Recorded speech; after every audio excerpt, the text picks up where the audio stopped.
श्री गणेशाय नमः। श्री गुरुवे नमः। श्री गिरिजादेव्ये नमः। नमः पूर्वेभ्यः पूर्वजेभ्यः ऋषिभ्यश्च। समस्त ज्योतिष प्रेमी सज्जनों का मैं अपने YouTube channel doctor Ramesh Chandra Joshi में हार्दिक अभिनंदन और स्वागत करता हूँ। ज्योतिष प्रेमी सज्जनों, आज मैं आपको यहाँ पर बताने जा रहा हूँ जन्म कुंडलियों का कड़वा सच। किस प्रकार की जन्म कुंडलियाँ कुछ ज्योतिषी जन अपने को ज्योतिषाचार्य कह करके बना रहे हैं। क्या इस प्रकार जातकों की, बच्चों की अशुद्ध जन्म कुंडलियाँ बनाने वाले ज्योतिषी जन क्या पाप के भागी हैं? हमारा ज्योतिष शास्त्र क्या कहता है? किस प्रकार की कुंडलियाँ ज्योतिष जगत में बन रही हैं, मैं आपको आज यहाँ पर बताने जा रहा हूँ। ज्योतिष प्रेमी सज्जनों,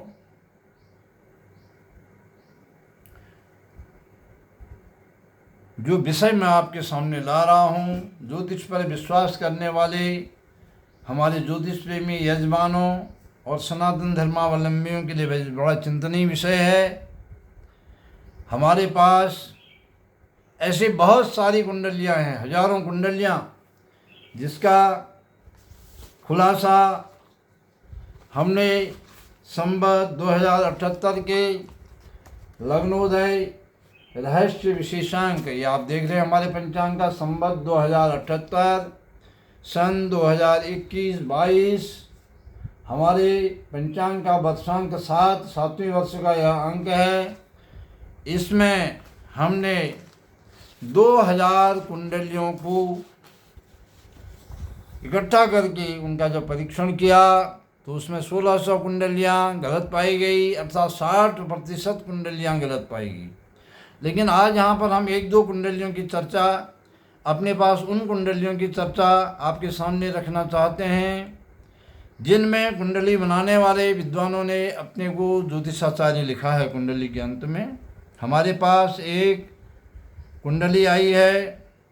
हमारे श्री तारा प्रसाद दिव्य पंचांग के प्रेमी पाठक पंडित दिनेश चंद्र तिवारी जी हैं। ये ग्राम मझेड़ा गर्म पानी के रहने वाले हैं। इन्होंने विचार करने के लिए, पंडित जी ने जब इनकी समझ में नहीं आया कि ये कुंडली गलत है सही है, तो इनने सोचा कि हम अपने पंचांगकार से इसका निर्णय लें। तो इस बालक का नाम है दीपक, और इन दीपक नामक बालक का जन्म 15 नवंबर 1995 को अपराह्न 1:49 पर अल्मोड़ा शहर में हुआ। यह अल्मोड़ा ज़िले के किसी गांव में हुआ, क्योंकि जन्मपत्री जो मेरे पास उपलब्ध है उसमें अल्मोड़ा जन्म स्थान लिखा हुआ है। इनकी छोटी कुंडली नहीं, इनकी संबंधित विद्वान ने अष्टकुंडली बनाई है, जिसको बड़ा पत्रा कहते हैं, जिसमें 1:49 का जो इष्टकाल लिखा है वह 17:36 17 36 पला लिखा है। जबकि उस दिन 15/11/95 को अल्मोड़ा का सूर्योदय 6:39 त्रिकोण विधि से हमने साधन किया तो 39 मिनट 10 सेकंड आया। इस प्रकार इस बालक का जो इष्टकाल होना चाहिए था 54 पला, अर्थात 55 पला। इस प्रकार इष्टकाल में ही लगभग 19 पला का अंतर, 29 पला अर्थात 8 मिनट का अंतर है। और यह तो जो भी है, लेकिन इसमें बहुत विचित्र बात है कि बालक का जो जन्म दिखाया गया है 15/11/1995 को, जिन ज्योतिषियों को के पास 15/11/1995 का पंचांग हो, अथवा मोबाइल में ऐप हो, अथवा कोई भी सॉफ्टवेयर उनके पास हो, वो देख सकते हैं। 15/11/1995 का रेवती नक्षत्र ने मीन राशि दिखाई है और नाम भी दीपक ही है। जबकि अफसोस की बात है कि बालक का आश्लेषा नक्षत्र है और कर्क राशि है। बड़े दुख की बात है। यह ज्योतिष शास्त्र पर ज्योतिष का काम करने वाले लोगों ने एक प्रकार का धब्बा लगाया है, क्योंकि रेवती नक्षत्र, इसमें अश्विनी नक्षत्र तो हो सकता था अगर वह संधि में होता, अंतिम सीमा पर होता, और लेकिन इन्होंने आश्लेषा नक्षत्र को रेवती नक्षत्र और कर्क राशि को मीन राशि लिख दिया। ग्रह स्पष्ट में अगर हम जाएंगे, क्योंकि ये अष्टकुंडली है, इसमें ग्रह स्पष्ट भी दिए गए हैं पंडित जी के द्वारा, तो ग्रह स्पष्ट में कुंभ राशि के शून्य अंश पर लग्न को दिखाया गया है। जबकि उस दिन 1:49 पर कुंभ राशि के 19 अंश पर लग्न चल रहा है। कुंभ राशि के 19 अंश पर, और इनने कुंभ राशि के शून्य अंश पर प्रारंभ दिखाया है कुंभ लग्न का। और जबकि ये साधारण कर्मकांड करने वाले हमारे पूज्य पुरोहित जन भी जानते हैं, और सनातन धर्म के किसी भी परिवार की साधारण महिलाएं जो घरेलू कार्य करने वाली देवियां हैं, वह भी ये बता सकती हैं कि 15 नवंबर को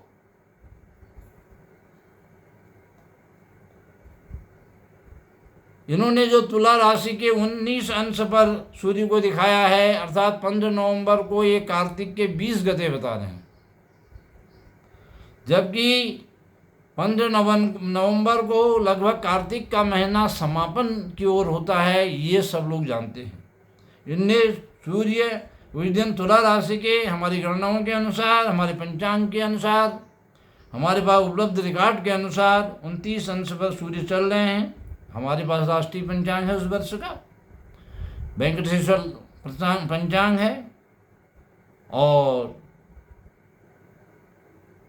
राजधानी पंचांग भी है 50 वर्ष का। इस प्रकार सभी नवग्रह स्पष्ट ही इनके त्रुटिपूर्ण हैं, अशुद्ध हैं। और जितनी अष्टकुंडलियाँ बनाई हैं, लग्न, होरा, सप्तमांश, देशकाल, नवमांश, द्वादशांश, तृतीयांश, ये सब त्रुटिपूर्ण हैं, सब अशुद्ध हैं। और महादशा अंतर्दशाओं की तो बात ही मत करो। पता चल रहा है महादशा किसी और ग्रह की है, और यहाँ इनके द्वारा और ग्रह की बताई गई है। इस प्रकार ये इन्होंने जो कुंडली बनाई है वह धरती आसमान का इसमें फर्क है। तो अब आप बताइए, स्वयं निर्णय करिए कि किस प्रकार इस प्रकार की कुंडलियों, अब ये कुंडली यदि हमारे विचारार्थ नहीं आती, पंडित DC तिवारी जी जो मझेड़ा गांव के रहने वाले हमारे मित्र हैं, ये अगर नहीं बताते तो विवाह, शादियाँ सब रेवती नक्षत्र और मीन राशि से इस बालक की हो जाती, क्योंकि नाम भी दीपक ही रखा हुआ है। आश्चर्य की बात है। और दूसरी कुंडली हमारे पास आई है, ये पिथौरागढ़ के देवलथल के रहने वाले लोकेश जी की। इनका जन्म है 24 फरवरी 1996 को, और इनका जन्म का समय जो उस कुंडली में लिखा हुआ है, ये जन्म के समय हम वो बता रहे हैं जो ज्योतिषी ने अपने लेखनी से कुंडली में लिखा हुआ है। अपराह्न शाम को 4:43 पर इनका जन्म हुआ, 24 फरवरी 96 को देवलथल पिथौरागढ़ में। और देवलथल में उस दिन जो सूर्योदय है वह 6:45 में हुआ था, 24 फरवरी। इस प्रकार इष्टकाल 24 घड़ी 54 पला हुआ। और बड़े आश्चर्य का विषय है कि ज्योतिषाचार्य महोदय ने इष्टकाल 25 घड़ी 50 पला। यहाँ तो पूरी 1 घड़ी का लगभग अंतर है, 24 मिनट का लगभग अंतर है। और ज्योतिषी महोदय ने बालक का सिंह लग्न लिखा है, जबकि जन्म समय में लग्न जो है कर्क राशि के 24 अंश पर है। बड़ा अंधेर हो रहा है। अपने को तथाकथित ज्योतिषी कहने वाले ये लोग ज्योतिष पर जो विश्वास करने वाले लोग हैं, उनके पास उनके साथ कितना अपराध कर रहे हैं। इस प्रकार 1 नहीं 2 नहीं हजारों कुंडलियों तथा तथाकथित अपने को नीचे से ज्योतिषाचार्य भी लिख रहे हैं, आचार्य भी लिख रहे हैं। इन्हें ज्योतिष न तो ज्योतिष की परिभाषा आती है, न आचार्य की परिभाषा आती है। और इस प्रकार के लोग न कुछ लिखते हैं न कुछ पढ़ते हैं, और अशुद्ध कुंडलियाँ बना करके जातकों का भविष्य अंधकार में इनने डाल दिया है। और कुछ कुंडलियों में तो इष्टकाल में 1 से 2 घटिका तक का अक्षम्य अंतर है, जिससे लग्न स्पष्ट, ग्रह स्पष्ट, महादशा, अंतर्दशाएँ, इनमें सब भारी अंतर आ गया है। और पूर्वांचल के कुछ ज्योतिषी तो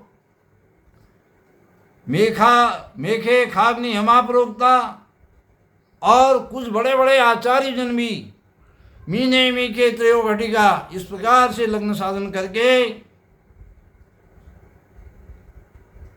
ज्योतिष पर विश्वास रखने वालों को अंधकार के गर्त में धकेल रहे हैं, जिसका विवरण हमने सब प्रमाण 2078 के लग्नोदय रहस्य विशेषांक में दिया है। और इस विशेषांक में हमने समस्त उत्तराखंड के ही नहीं, देश के अनेक प्रमुख शहरों का भी सूक्ष्म लग्नमानों को दे दिया है।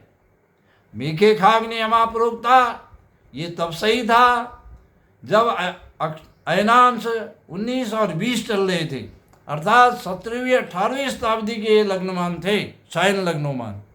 और अब वर्तमान समय में तब से लेकर अब तक हम ये गर्व के साथ कह सकते हैं, कोई अहंकार के साथ नहीं, गिरजा माता की अनुपम हेतु की अनुकंपा से हमने इन लग्नमानों को संशोधित करके नए लग्नमान स्थापित करने का प्रयास किया है। लेकिन इसका लाभ हमारे ज्योतिषी जन और ज्योतिष पर श्रद्धा और विश्वास रखने वाले हमारे यजमान जनों को नहीं मिल पा रहा है। और बिना ज्योतिष की समुचित जानकारी के किसी भी जातक की अशुद्ध कुंडली बनाना, ध्यान रखें, सावधान रहें, ये ज्योतिष शास्त्र के प्रति अपराध है। और ज्योतिष शास्त्र पर विश्वास रखने वाले श्रद्धालुओं के प्रति विश्वासघात है। अंत में मेरा कहना है कि कुंडली पर विचार करने से पूर्व यह कितनी शुद्ध है, इस पर विचार किया जाना आवश्यक है। और इस प्रकार के तथाकथित ज्योतिषाचार्यों से सावधान रहने की आवश्यकता है। अच्छे ज्योतिषाचार्य बहुत हैं, लेकिन ऐसे कुछ ज्योतिषाचार्यों ने सारे ज्योतिष जगत की छवि को धूमिल कर रखा है। ऐसे ज्योतिषाचार्यों के लिए हमारे ज्योतिष शास्त्र में बहुत ही कड़े शब्दों में निंदा की गई है। और कहा गया है, तिथुत्पत्तिं न जानन्ति ग्रहाणाम नैव साधनम परवाक्येन वर्तन्ते तैवे नक्षत्र सूचका अभिदित्वेव यः शास्त्रं दैवज्ञत्वं प्रपद्यते सः पंक्तिदूषकः पापो गेयो नक्षत्रसूचकः नक्षत्रसूचको द्विष्टमुपवासं करोति यः स्वभृत्यन्त्यन्धतामिष्टं समर्गमुक्ष विडम्बने। जो इस प्रकार के ज्योतिष को जाने बिना ज्योतिष के नाम पर लोगों को अंधकार में रखते हैं। हमारा ज्योतिष शास्त्र ये कह रहा, मैं नहीं कह रहा हूँ, ये लोग पाप के भागी और नरकगामी होते हैं। ये ज्योतिष शास्त्र कह रहा, मैं दिखा रहा हूँ, आप पढ़ सकते हैं स्क्रीन पर। ये जो श्लोक मैंने पढ़ा मेरा बनाया हुआ श्लोक नहीं है, इनने बड़े कड़े शब्दों में ज्योतिष शास्त्र के आचार्यों ने हमें कहा है कि वह अंधतामिष्ट नाम के महान घोर नरक में पड़ते हैं। इसलिए बड़े ही विनम्र और कड़े शब्दों में मेरा निवेदन है कि ऐसे ज्योतिषियों से सावधान रहें। और ज्योतिषी जन भी जो कुंडली का मिलान का काम करते हैं और फलादेश करते हैं, वे फलादेश करने से पूर्व, कुंडली मिलान करने से पूर्व, किसी भी प्रकार का विचार करने से पूर्व, विचार करने से पूर्व कुंडली का परीक्षण कर लें कि कुंडली कितनी सही बनी है। इन्हीं शब्दों के साथ मैं गिरिजा माता की पदनग ज्योति का स्मरण करते हुए अपनी वाणी को यहीं पर विराम देता हूँ। हरिओम तत्सत। श्री राम जय जय राम। ओम शांति।